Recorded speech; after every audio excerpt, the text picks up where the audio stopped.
ආදරණීය දරුවනේ ඔබ සියලු දෙනාටම ආයුබෝවන්. අපි මෙහෙයුම් කළමනාකරණය යටතේ මෙහෙයුම් කළමනාකරණයට අදාළ කාර්යයන් පහෙන් තුන්වෙනි කාර්යය. ඒ කියන්නේ එක නිෂ්පාදන ඉංජිනේරුකරණය, දෙක නිෂ්පාදන සැලසුම්කරණය, තුන නිෂ්පාදන පාලනය කියන මාතෘකාව ඉන්නේ. නිෂ්පාදන පාලනය අයිති කොටස් පහක් තියෙනවා. ඒකෙන් අපි කතා කරා පිරිවැය පාලනය කතා කරා. අපි මේ ඊට පෙර වීඩියෝ පටයෙන් කතා කරේ තොග පාලනය පිළිබඳව. එතකොට තොග පාලනය යටතේ අපි තොගය කියන්නේ මොකක්ද? ඒ වගේම තොග පාලනය සඳහා යොදා ගන්න ක්‍රම මොනවද කියන මාතෘකාවෙන් තමයි මේ කොට සාකච්ඡා කරමින් ඉන්නේ. එතකොට තොග පාලනය සඳහා යොදා ගන්න තොග පාලන ක්‍රම ව්‍යාපාරයක් භාවිතා කරන ව්‍යාපාරයේ ස්වභාවය හා ව්‍යාපාරයේ තියෙන ශක්තිය අනුව ව්‍යාපාරයක් පාවිච්චි කරන තොග පාලන ක්‍රම කීපයක් තියෙනවා කියලා අපි කිව්වා. ප්‍රධාන ක්‍රම 6ක්. ඒකෙන් එකක් අපි කතා කරා ද්විත්ව භාජන ක්‍රමය සාකච්ඡා කරා. ඒ වගේම ABC විශ්ලේෂණ ක්‍රමය අපි සාකච්ඡා කරා. එතකොට ක්‍රම 6න් දෙකක් සාකච්ඡා කරා දරුවනේ. එතකොට අද තියෙන අපි ඉතුරු 4 සාකච්ඡා කරන්න. ඒ අනුව මම තුන්වෙනි තොග පාලන ක්‍රමයේ විදිහට තෝරාගත්තා JIT ක්‍රමය.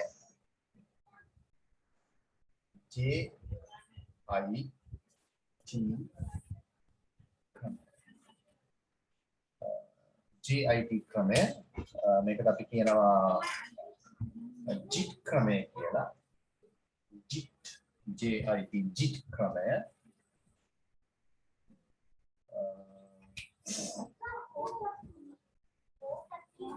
JIT කියන එකේ තේරුම just just in time just in time system කියන එක just in time system just in time කියන්නේ අවශ්‍ය වේලාවට නිෂ්පාදනය කියන එක. අවශ්‍ය වේලාවට නිෂ්පාදනය. එතකොට JIT ක්‍රමය just in time කියන එක time system අවශ්‍ය වේලාවට නිෂ්පාදනය අපි කියන JIT ක්‍රමය කියලා. එතකොට මේක විශේෂ තොග පාලන ක්‍රමයක් දරුවනේ. මේකෙදි ගොඩක් වෙලාවට ව්‍යාපාරයක් උත්සාහ කරනවා ඒගොල්ලන්ගේ අමුද්‍රව්‍ය සහ නිමිද්‍රව්‍ය තොග ශූන්‍ය මට්ටමක පවත්වාගෙන ගබඩා පිරිවැය අවම කර ගැනීම සඳහා යොදා ගන්නා ක්‍රමයක් විදිහට අපිට JIT ශිල්ප ක්‍රමය දල වශයෙන් හැඳින්වීමක් කරන්න පුළුවන්. ඒතර උත්සාහ කරන්නේ අමුද්‍රව්‍ය තොග සහ නිමිද්‍රව්‍ය තොග ශූන්‍ය මට්ටමක පවත්වාගෙන යමින් ඒ කියන්නේ ගබඩාව තුළ තොග රැස් නොවි අමුද්‍රව්‍ය තොග හෝ නිමිද්‍රව්‍ය තොග ගබඩාව තුළ රැස් නොවි ගබඩා පිරිවැය තොග පවත්වාගෙන යාමේ පිරිවැය අවම මට්ටමක තබා ගැනීමේ ක්‍රමයක් විදිහට අපිට JIT ක්‍රමය මූලික වශයෙන් හඳුන්වා දීමක් කරන්න පුළුවන්. එතකොට ඒක කරන්නේ කොහොමද කියන එක අපිට JIT ක්‍රමය පැහැදිලි කිරීම තුළින් නිර්වචනය කිරීම තුළින් තේරුම් ගන්න පුළුවන්. මේ අමුද්‍රව්‍ය තොග සහ නිමිද්‍රව්‍ය තොග ශූන්‍ය මට්ටමක තියාගන්නේ කොහොමද කියන එක. ඒ කියන්නේ ගබඩා පිරිවැය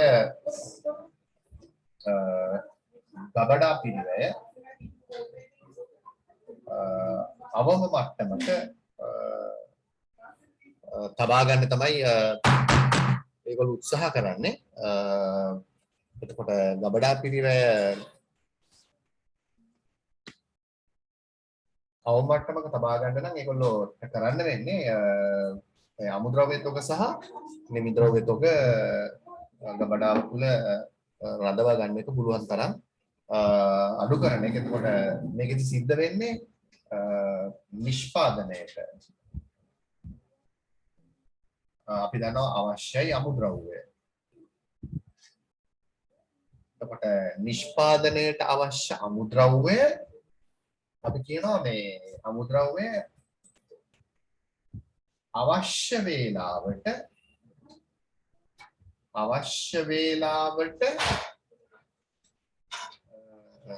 නියමිත ප්‍රමාණය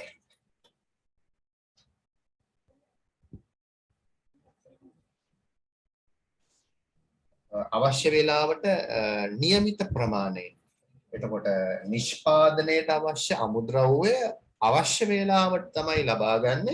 ඒ කියන්නේ අවශ්‍ය ප්‍රමාණය නියමිත ප්‍රමාණයෙන්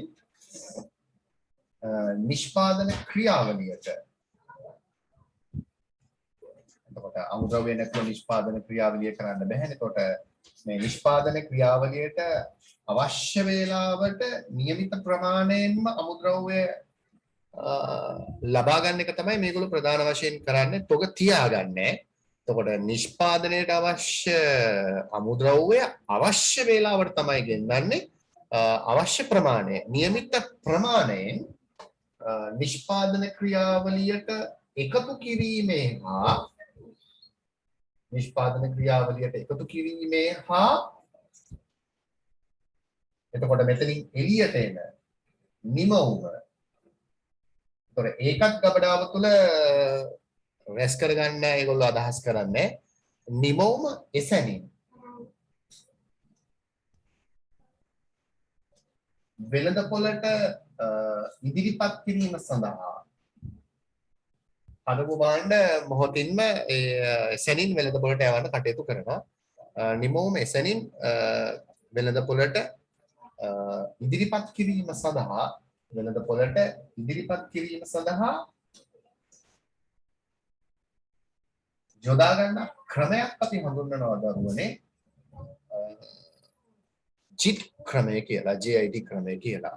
එතකොට මම කියපු කතාව පැහැදිලි ඇති. මේ අමුද්‍රව්‍ය සහ නිමිද්‍රව්‍ය තොග ශූන්‍ය මට්ටමක. ඒ කියන්නේ තොග තියාගන්න උත්සාහ කරන්නේ නැහැ ව්‍යාපාර ආයතනයේ ගබඩාව තුල. ඒ හරහා පිරිවැය පුළුවන් තරම් ගබඩා පිරිවැය අවම කර ගැනීමට ඒගොල්ලෝ උත්සාහ කරනවා. එතකොට අපි JIT ක්‍රමයේ අර්ථ දක්වන්නේ නිෂ්පාදනයට අවශ්‍ය අමුද්‍රව්‍ය අවශ්‍ය වේලාවට නියමිත ප්‍රමාණයෙන් නිෂ්පාදන ක්‍රියාවලියට එකතු කිරීමේ හා නිමවුම එසැනින් වෙළඳපොළට ඉදිරිපත් කිරීමේ ක්‍රමයක් අපි හඳුන්වනවා JIT ක්‍රමය කියලා. එතකොට ඒ හරහා ඒගොල්ලෝ උත්සාහ කරනවා අමුද්‍රව්‍ය වේලාවට ගෙනාවා, හදපු ටික ඒ වෙලාවෙම වෙළඳපොළට යවුවා. එතකොට අමුද්‍රව්‍ය හා නිමිද්‍රව්‍ය තොග ශූන්‍ය මට්ටමක තබාගෙන රැස් කරගන්න නැතුව ව්‍යාපාරය තුල ගබඩා පිරිවැය අවම මට්ටමක පවත්වාගෙන යාමේ ශිල්ප ක්‍රමයක් විදිහට අපිට JIT ක්‍රමය හඳුන්වා දීමක් කරන්න පුළුවන්. ඒතර අවශ්‍ය වෙලාවට අමුද්‍රව්‍ය ටික ගන්න එක තමයි මේගොල්ලෝ කරන්නේ. එතකොට අපිට පැහැදිලි වෙන එක දෙයක් තියෙනවා මේ අවශ්‍ය වෙලාවට අමුද්‍රව්‍ය નિયમિત ප්‍රමාණයෙන් ගන්නවා කියන එකේ තේරුම පැහැදිලිවම හදිස්සිය කරගන්න තොග ව්‍යාපාරය ඇතුලේ නැහැ. ඒ කියන්නේ ආරක්ෂිත තොගයක් ව්‍යාපාරය ඇතුලේ නැහැ. එතකොට දරුවන්ට තේරෙන්න ඕනේ සැපයුම් කරුවෝ හරියට වේලාවට අවශ්‍ය ද්‍රව්‍ය ටික එව්වේ නැත්නම් නිෂ්පාදන ආයතනයේට නිෂ්පාදන ක්‍රියාවලිය බිඳ වැටෙනවා. එතකොට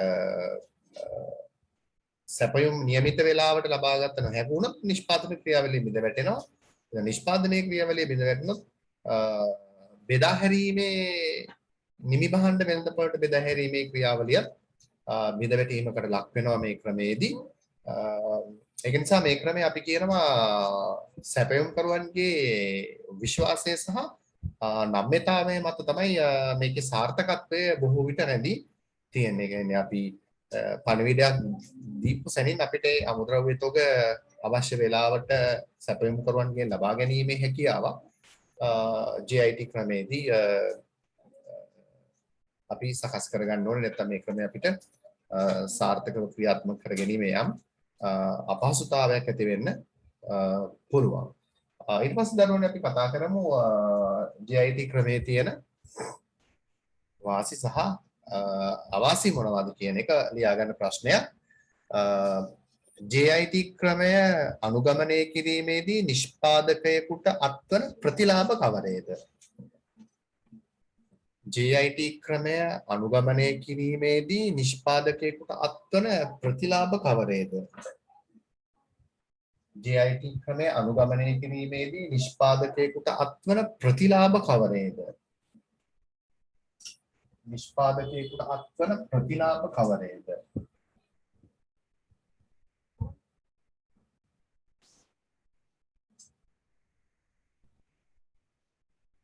JIT ක්‍රමය භාවිතා කිරීමෙන් නිෂ්පාදකයෙකුට අත්වන ප්‍රතිලාභ. JIT ක්‍රමයෙන් නිෂ්පාදකයාට තියෙන ප්‍රතිලාභ. එතකොට අපි දන්න එක ප්‍රතිලාභයක් තමයි ගබඩා ඉඩකඩ භාවිතය අවම වීම. ඒ කියන්නේ අමුද්‍රව්‍ය තුක රැස් කර තබා ගන්නෙත් නැහැ. නිමිද්‍රව්‍ය තුක රැස් කර තබා ගන්නෙත් නැහැ. ඒ නිසා ගබඩා ඉඩකඩ භාවිතය අවම වීම මේකේ තියෙන එක අපි කියවර ගබඩා පිරිවැය තොග පවත්වාගෙන යාමේ තබා ගැනීමේ ගබඩා පිරිවැය අවම වෙනවා. ඒක නිසා ගබඩා ඉඩකඩ භාවිතය අවම වීම. ගබඩා ඉඩකඩ භාවිතය අවම වීම. මේ ගබඩා ඉඩකඩ භාවිතය අවම වීම. මේකේ තියෙන එක වාසියක්. ඒකට ගබඩා ඉඩකඩ භාවිතය අවම වෙනකොට දෙක තමයි ගබඩා පිරිවැය. ගබඩා පිරිවැය අවම වෙනවා. ගබඩා පිරිවැය අවම වීම. ඒ වගේම අපතේ යාම හා නාස්තිය අවම වීම. අපතේ යාම හා නාස්තිය අවම කරගන්න පුළුවන්. ඒ වගේම පිරිවැය අවම වීමෙන් ලාභදායීත්වය ඉහළ යාම. ගබඩා පිරිවැය අඩු වෙනවා, අපතේ යාම හා නාස්තිය අඩු වෙනවා. සා පිරිවැය අවම වීමෙන් ලාභදායීත්වය ඉහළ යාමක් අපිට බලාපොරොත්තු වෙන්න පුළුවන් මේ ක්‍රමය හරහා. ඒ වගේම පහ කළමනාකරණය සීරුවෙන් සිටීම. කළමනාකරණය සීරුවෙන් සිටීම. කළමනාකරණය සීරුවෙන් සිටීම. ඒ කියන්නේ සැලකිල්ලෙන් තමයි විශේෂ අවධානයෙන් මේ හරි කල්පනාවෙන් සියලු දෙනා නේද වගකීමෙන් වැඩ කිරීමක් මේ ක්‍රමයේදී දකින්න පුළුවන්. ඒ කියන්නේ අවශ්‍ය වෙලාවට අමුද්‍රව්‍ය ටික ගෙන්න ගන්න ඕනේ. ඒ නිමිබාන ටික අවශ්‍ය වෙලාවට වෙන්න පොළට යවන්න ඕනේ. කළමනාකාරීත්වය හැමතිස්සෙම කල්පනාවෙන් ඉන්න ඕනේ. නැත්නම් නිෂ්පාදන ක්‍රියාවලිය අඛණ්ඩව පවත්වාගෙන යාමේ ගැටලු මතුවෙන්න පුළුවන්. කළමනාකාරීත්වයේ සීරුවෙන් සිටීම. ඒ වගේම තව වාසියක් තමයි නිෂ්පාදන පාලනය. නිෂ්පාදන පාලනය පහසු වීම. ඒ කියන්නේ තොග අඩු වීම නිසා, කියන්නේ විශාල තොගයක් පවත්වාගෙන යන නිසා ගන්න තොග ටික හදලා යවන නිසා අර තොග අඩු වීමෙන් නිෂ්පාදන කටයුතු පාලනය කිරීමේ පහසුවක් ඇති වෙනවා. නිෂ්පාදන පාලනය පහසු වීම. ඒකට හේතුව තොග අඩු වීම. මේ විශාල තොග රැස් කරලා තියාගන්න නැහැ. අවශ්‍ය තොග විතරයි නිෂ්පාදන ආයතන තුල තියෙන නිසා නිෂ්පාදන කටයුතු පාලනය කරන එක නිෂ්පාදන පාලනය පහසු වීමක් JIT ක්‍රමයේදී අපිට දකින්න පුළුවන්. ඒතර ඔය තමයි දරුවනේ JIT ක්‍රමය භාවිතා කිරීමෙන් අනුගමනය කිරීමෙන් ව්‍යාපාරයකට තියෙන ප්‍රධාන ප්‍රතිලාභ. ඊට පස්සේ අපි කතා කරමු JIT ක්‍රමේ අවාසි කවරේද? JIT ක්‍රමේ අවාසි කවරේද? JIT ක්‍රමේ අවාසි. JIT ක්‍රමේ අවාසි කවරේද? එතකොට JIT ක්‍රමේ තියෙන එක අවාසියක් තමයි අපි කියවර ගබඩා පිළිවෙල. තුක තබා ගැනීමේ පිළිවෙල අඩු වුණාට තොග ලබා ගැනීමේ ඇනවුම් කිරීමේ පිළිවෙල ඉහළ යාමක් දකින්න පුළුවන්. ඒ අවශ්‍ය වෙලාවටනේ තොග ගෙන්න ගන්නේ තොග තියාගන්න නැහැනේ. ඒක නිසා තොග ඇනවුම් කිරීමේ පිළිවෙල ඉහළ යාමක්. තොග ඇනවුම් කිරීමේ පිළිවෙල ඉහළ යාමක්.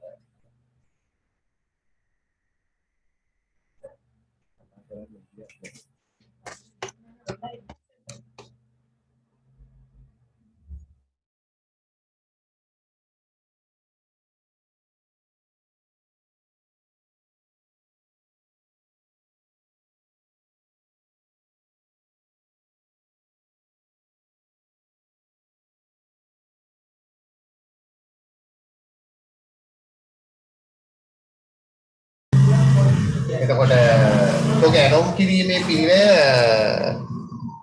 ඉහළ යාමක් දකින්න පුළුවන්. ඒ කියන්නේ අවශ්‍ය වෙලාවට තමයි තොග ගෙන්න ගන්න. එතකොට ඒ වෙලාවට ගෙන්න ගන්න ගියාම තොග දැස් කරලා තියාගන්න නැති නිසා තොග ඇනවුම් කිරීමේ පිළිවෙල ඉහළ යාමක් දකින්න පුළුවන්.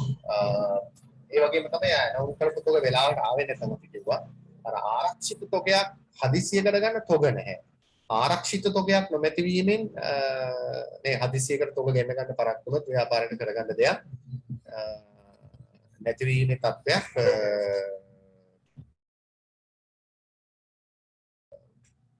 එතකොට ආරක්ෂිත තොගයක් නොමැති වීමෙන් මතුවන ගැටලු දෙක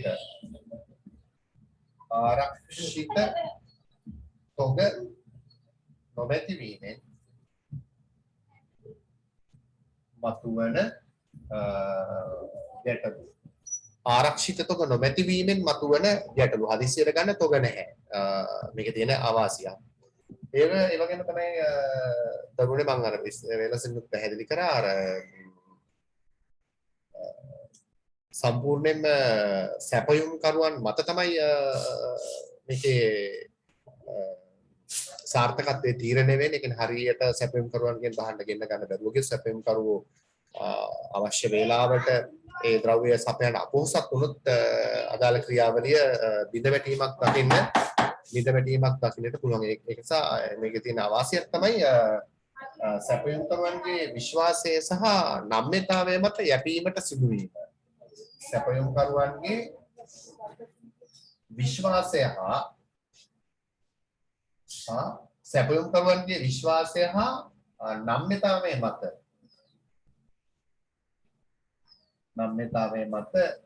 යැපීමට සිදුවීම. ඒගොල්ලෝ මත තමයි අපිට අදාළ කටයුත්ත කරගන්න වෙන්නේ. අපි කොච්චර සාර්ථකව කරන්න බැරුවත් අවශ්‍ය වෙලාවට සැපයුම් කරුවන්ගේ ද්‍රව්‍ය තොග ලබා ගන්න බැරුව ගියොත් පද්ධතිය බිඳ වැටෙනවා. සැපයුම් කරුවන්ගේ විශ්වාසය හා නම්‍යතාවය මත යැපීමට සිදුවීම JIT ක්‍රමයේ තියෙන අවාසිය. ඒ වගේම සැපයුම් ප්‍රමාද වුණොතින් නිෂ්පාදන ක්‍රියාවලිය බිඳ වැටීම. ඒකට හතරවෙනි අවාසිය පිළිගන්න පුළුවන්. සැපයුම් ප්‍රමාද වීමෙන් නිෂ්පාදන ක්‍රියාවලිය බිඳ වැටීම. සැපයුම් ප්‍රමාද වීමෙන් නිෂ්පාදන ක්‍රියාවලිය බිඳ වැටීම. ඒ වගේම සැපයුම බිඳ වැටුණොත් අපි දන්නවා බෙදා හැරීමත් බිඳ වැටෙනවා. ඒ කියන්නේ නිෂ්පාදන ක්‍රියාවලිය හිටිනවා කියලා කියන්නේ නිමි භාණ්ඩ වෙනකොට බෙදා හරින්න බැරුව යනවා. බෙදා හැරීම බිඳ වැටීමෙන්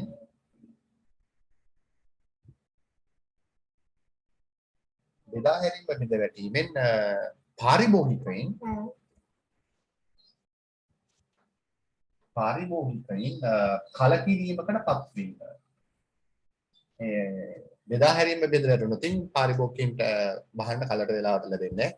මේ ඔවුන් විවිධ දෝෂාරෝපණ ව්‍යාපාරට එල්ල කරන්න පුළුවන්. බෙදා හැරීම බිඳ වැටීමෙන් පාරිභෝගිකයින් කලකිරීමට පත් වෙන්න පුළුවන්.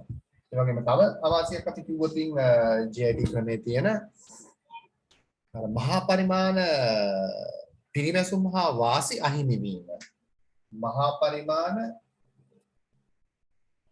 පිරිමැසුම් හා වාසි අවම වීම. දැන් අවශ්‍ය වේලාවට નિયમિત ප්‍රමාණය අවශ්‍ය භාණ්ඩ ප්‍රමාණය විතරයි නෙන්න ගන්න. එතකොට අර විශාල වශයෙන් එකපාරට තොග ලබා ගත්තා නම් අවශ්‍ය ද්‍රව්‍ය තොග ලබා ගත්තා නම් විශාල වට්ටම් පහසුකම් වගේ දේවල් ලබා ගන්න තිබුණා. ඒක ටික ටික ගේනකොට වගේ නෙමෙයි. විශාල ඇනවුම් කරනකොට විශාල තොග වශයෙන් ලබා ගන්නකොට විශාල වට්ටම් පහසුකම් වගේ දේවල් ලබා ගන්න පුළුවන්කම තියෙනවා. ඒ වගේ මහා පරිමාණ පිළිමැසුම් සහ වාසි මේකෙදී අහිමි වෙන්න පුළුවන් අවශ්‍ය ප්‍රමාණයට විතරක් කුඩා තොග වශයෙන් ඒ වැඩේ කරන්න අවශ්‍ය ද්‍රව්‍ය තොග විතරක් ලබා ගැනීමට කටයුතු කරාම. ඒතකොට ඒ වගේ අවාසි ප්‍රධාන වශයෙන් අපිට GIT ක්‍රමයේදී දකින්න පුළුවන් දරුවනේ. ඒතකොට අපි කතා කරේ GIT ක්‍රමයේ තියෙන වාසි සහ GIT ක්‍රමයේ තියෙන අවාසි මොනවද කියලා. එතකොට අපි කතා කරේ එතකොට තුන්වෙනි තොග පාලනය සඳහා යොදා ගන්න ක්‍රමයයි. ඊට පස්සේ අපි අපේ අවධානය යොමු කරනවා හතරවෙනි තොග පාලන ක්‍රමයට පරිගණක වැඩසටහන් ක්‍රමය. පරිගණක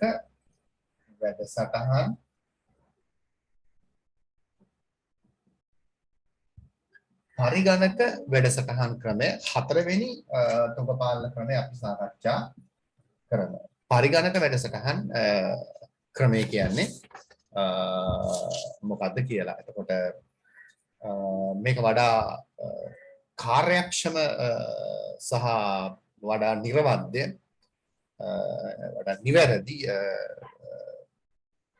තොග පාලන ක්‍රමයක් විදිහට අපිට හඳුන්වන්න පුළුවන්. ඒකට හේතුව නවීන තාක්ෂණය තොග පාලනය සඳහා භාවිතා කිරීමේ ක්‍රමයක් විදිහට. එතකොට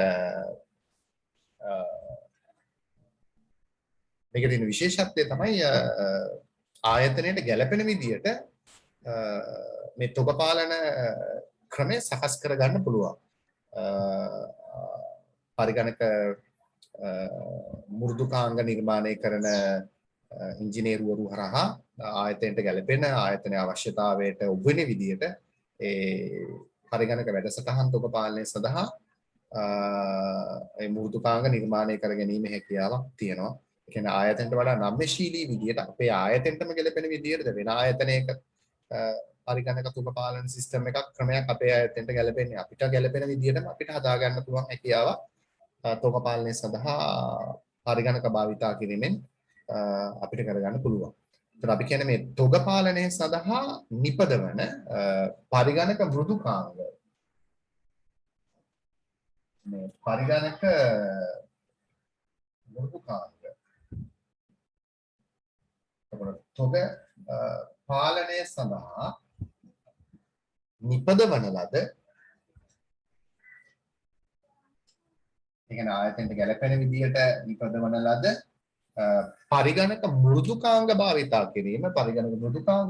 කිරීම අපි හඳුන්වනවා පරිගණක වැඩසටහන් ක්‍රමයේ විදිහට. එතකොට තොග පාලනය සඳහා නිපදවන ලද පරිගණක මෘදුකාංග භාවිතා කිරීම පරිගණක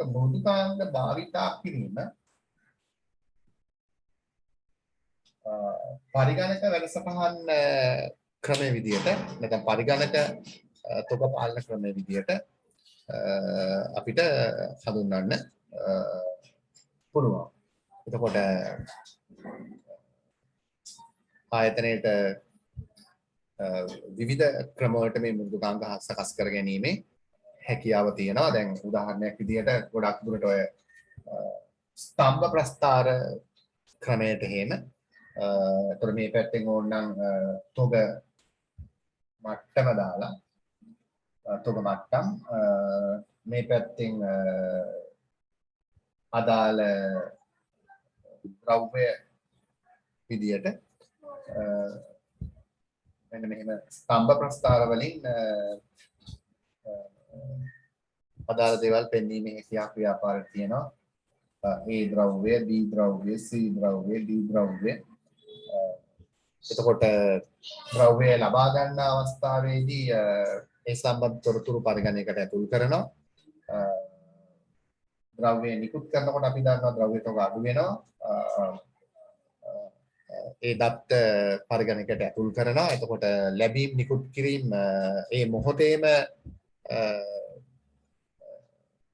පද්ධතියට ඇතුල් කරන නිසා අපි කියනවා තොරතුරු වඩාත් යාවත්කාලීනයිනේ. හරියටම මේ මොහොතේ තියෙන ද්‍රව්‍යතක මොනවද කියන එක අපිට ස්තම්භ ප්‍රස්ථාර හරහා ඒ ද්‍රව්‍ය කොච්චර ප්‍රමාණයක් තියෙනවද, බී ද්‍රව්‍ය කොච්චර ප්‍රමාණයක් තියෙනවද, ඉන්ධන ප්‍රමාණය සපයන්න පුළුවන්ද? ඒ කියන්නේ ද්‍රව්‍යතක පිළිබඳව වාර්තා ඉක්මනින්ම අපිට ලබා ගැනීමේ හැකියාවක් මේ හරහා ලබා ගන්න පුළුවන්. වඩා පහසු තොග පාලන ක්‍රමයක් විදිහට අපිට පරිගණක වැඩසටහන් ක්‍රමය නැත්නම් පරිගණක වැඩසටහන් තොග පාලන ක්‍රමය හඳුන්වන්න පුළුවන්. එතකොට තොග පාලනය සඳහා නිපදවන ලද පරිගණක මෘදුකාංග භාවිතා කිරීම අපි හඳුනනවා පරිගණක වැඩසටහන් ක්‍රමයේ විදිහට. අපි ඊට පස්සේ සාකච්ඡා කරමු මේ ක්‍රමයේ තියෙන පරිගණක වැඩසටහන් තොග පාලන ක්‍රමයේ වාසි කවරේද ප්‍රශ්නයක් ලියාගන්න. පරිගණක වැඩසටහන් තොග පාලන ක්‍රමයේ වාසි කවරේද? පරිගණක වැඩසටහන් තොග පාලන ක්‍රමයේ වාසි කවරේද?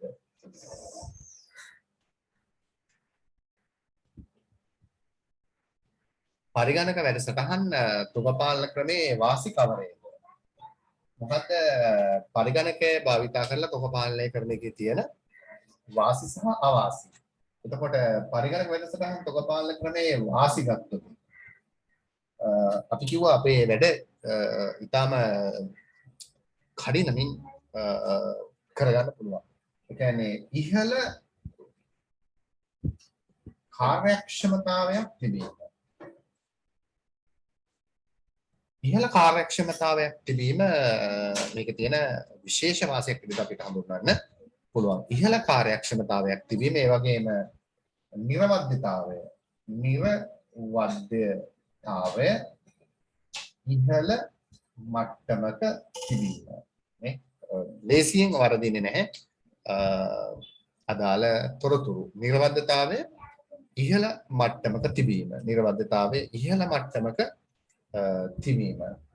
එතකොට මම ඊට පෙරත් මතක් කරා අර ලැබීම් ඒ වගේම නිකුත් කිරීම එම අවස්ථාවේදීම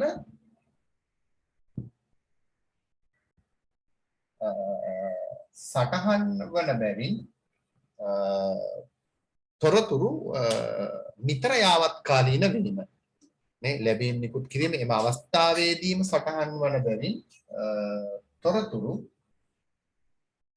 නිතර යාවත්කාලීන වීම අප්ඩේට් වෙනවා. තොරතුරු නිතර යාවත්කාලීන වීම. තොරතුරු නිතර ලැබීම් නිකුත් කිරීම එම අවස්ථාවේදීම සටහන් වන බැවින් තොරතුරු නිතර යාවත්කාලීන වීම. ඒ කියන්නේ අලුත් තොරතුරු තමයි හැමතිස්සෙම අපිට පෙන්වන්නේ. ලැබීම් නිකුත් කිරීම එම අවස්ථාවේදීම සටහන් වන බැවින් තොරතුරු නිතර යාවත්කාලීන වීම අප්ඩේට් වෙනවා. තොරතුරු නිතර යාවත්කාලීන වීම. ඒ වගේම අපිට යම්කිසි ලිඛිතමය වාර්තාවක් ගන්න උනොත් තොග පිළිබඳව මේ අපිට print out එකක් වගේ එකක් ඉතාම ඉක්මනින් තොග පිළිබඳ වාර්තා ඉක්මනින් ලබා ගත හැකි වීම. තොග පිළිබඳ වාර්තා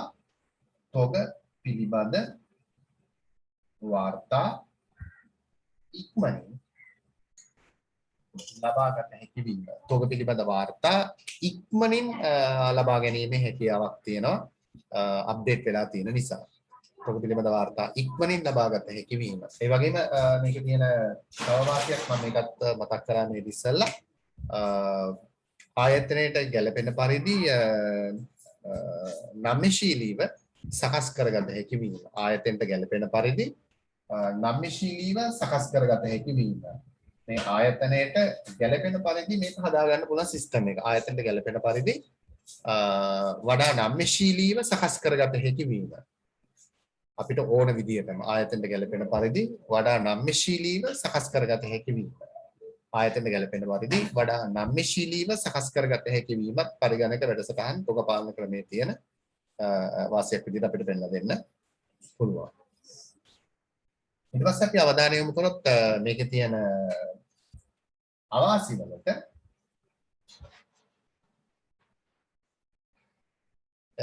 එකක් තමයි පද්ධතිය සකස් කිරීමේ මූලික වියදම් අධික වීම නේද? මුලින් ඒ තාක්ෂණික උපකරණ ඒවා සඳහා අපිට වැඩි පිරිවැයක් මූලිකව දරන්න වෙනවා ඒ සිස්ටම්ස් හදන්න හයි කරන්න.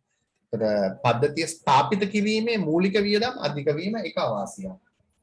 පද්ධතිය ස්ථාපිත කිරීමේ මූලික වියදම් නේද? මූලික වියදම් අධික වීම. මූලික වියදම් වැඩි. පද්ධතිය ස්ථාපිත කිරීමේ මූලික වියදම් වැඩි වීම නැත්නම් අධික වීම. පද්ධතිය ස්ථාපිත කිරීමේ මූලික වියදම් අධික වීම. පද්ධතිය ස්ථාපිත කිරීමේ මූලික වියදම් අධික වීම එක අවාසියක්. ඒ වගේම විශේෂ තාක්ෂණික දැනුමක් ඇති සේවකයන් යොදා ගැනීමට සිදුවීම. දෙක විශේෂ තාක්ෂණික දැනුමක් ඇති සේවකයන් යොදා ගැනීමට සිදුවීම. විශේෂ තාක්ෂණික දැනුමක් ඇති සේවකයන් යොදා ගැනීමට සිදුවීම මේකේ අවශ්‍යක විදිහට අපිට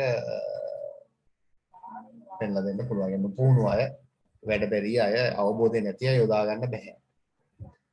සේවකයන් යොදා ගැනීමට සිදුවීම. ඒ වගේම තුන්වෙනි එක විදිහට අපිට පෙන්ලා දෙන්න පුළුවන් පද්ධතිය අක්‍රිය වුණොත් මොකක් හරි තාක්ෂණික දෝෂයක් නිසා පද්ධතිය අක්‍රිය වීමෙන් සමස්ත තොගපාලන ක්‍රමය බිඳ වැටෙනවා නේද? පද්ධතිය අක්‍රිය වීමෙන් පද්ධතිය අපි කියනවා මේ සිස්ටම් එක අවුට් යනවා කියලා නේ. පද්ධතිය අක්‍රිය වීමෙන් සමස්ත තොගපාලන ක්‍රමය බිඳ වැටෙනවා. පද්ධතිය අක්‍රිය වීමෙන් සමස්ත තොගපාලන ක්‍රමය බිඳ වැටෙනවා. පද්ධතිය අක්‍රිය වීමෙන් සමස්ත තොගපාලන ක්‍රමය බිඳ වැටීම අපිට මේක තියෙන අවශ්‍ය විදිහට පෙන්ලා දෙන්න පුළුවන්. එතකොට අපි මේ කතා කරේ හතරවෙනි තොගපාලන ක්‍රමය. ඒතර අද දවසේ අපි කතා කරා ක්‍රම දෙකක් JIT ක්‍රමය සහ පරිගණක වැඩසටහන් තොගපාලන ක්‍රමය. අපි අපේ ඊළඟ වීඩියෝ පටයෙන් දරුවනේ අවසාන තොගපාලන ක්‍රම දෙක තොගපාලන ක්‍රම 6න් අඛණ්ඩව තොග වාර්තා කිරීමේ ක්‍රමය සහ තොග මට්ටම් නිශ්චය කිරීමේ ක්‍රමය කියන අවසාන තොගපාලන ක්‍රම දෙක පිළිබඳව අපේ අනෙක් වීඩියෝ පටයෙන් අපි සාකච්ඡා කරමු.